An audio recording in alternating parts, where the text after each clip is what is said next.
The Transtheoretical Model of Change is a theory that explains how people change their behaviour over time. It says that change is not a single event, but a process that happens in stages.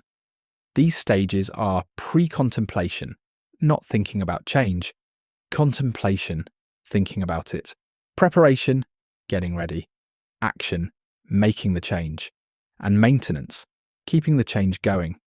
People move through these stages at their own pace, sometimes going forward and sometimes slipping back. The model helps show that change is hard and takes time, and that support should match the stage a person is in. Now let's look at some examples. A person trying to exercise more might start in the pre-contemplation stage, where they don't see the need to change. Later, they may start thinking about the benefits and move into contemplation. In preparation, they might buy workout clothes or make a schedule. Then, during the action stage, they begin working out regularly. Finally, in maintenance, they try to keep up the habit, even when life gets busy. This same pattern can be seen with other changes too, like eating healthier, getting more sleep, or spending less time on screens. Now let's look at some strengths of the Transtheoretical model. One strength is that it recognises change as a process, not something that happens all at once. This makes it more realistic, especially for people who struggle with long-term goals. Another strength is that it allows for setbacks. If someone slips back to an earlier stage, the model sees this as normal, not failure.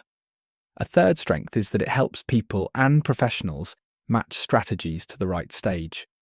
For example, someone in the contemplation stage needs information and support, not pressure to take action right away.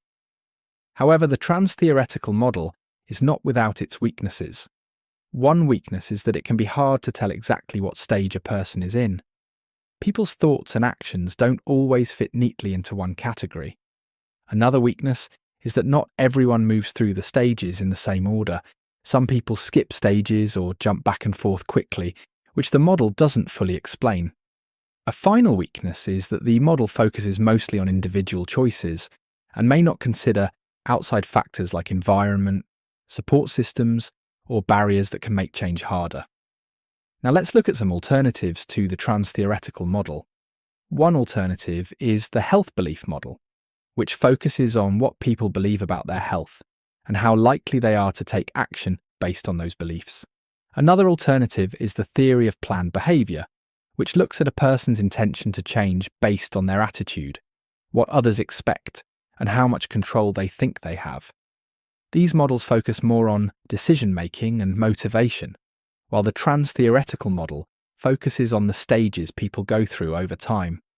Each model offers a different way of understanding how and why people change.